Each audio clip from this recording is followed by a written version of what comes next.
Première journée scientifique de l'enseignement du français et des langues nationales au Mali, organisée par l'Amicale des diplômés maliens en lettres, en collaboration avec l'Inspection générale de l'éducation nationale, ce mercredi 11 janvier 2023 à l'UNCIP. Les hommes et les femmes que je viens d'évoquer ou de citer nous ont transmis des valeurs par leur manière de parler, de lire et d'écrire.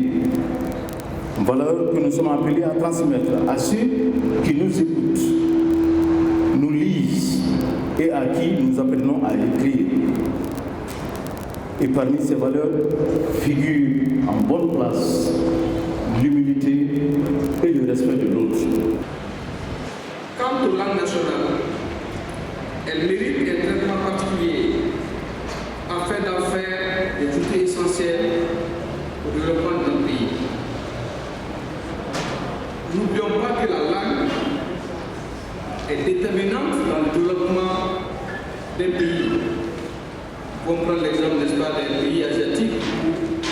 Alors la plupart de ces pays se sont développés grâce à la maîtrise de leur langue nationale.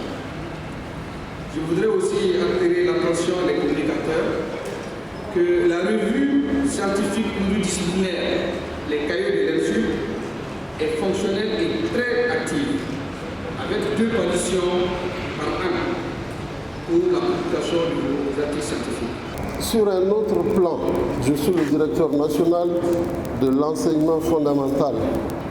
Et mon cousin, le professeur Denis Douillon, a quand même fait le diagnostic des enseignements apprentissages pour dire que l'enseignement du français est problématique, le niveau de francophonie de nos élèves est terriblement problématique et je fais mien le postulat du philosophe.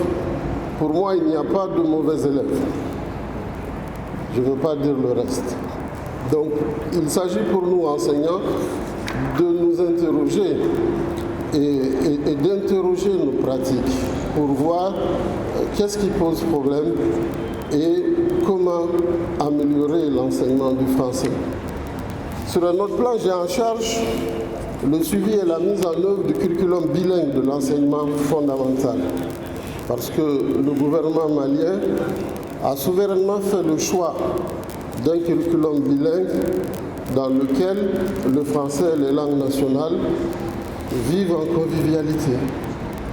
Donc ce serait très important et je salue la présence de nos confrères et de nos collègues plutôt du non formel qui sont présents pour que ce dialogue aussi entre le français et les langues nationales puisse être instauré.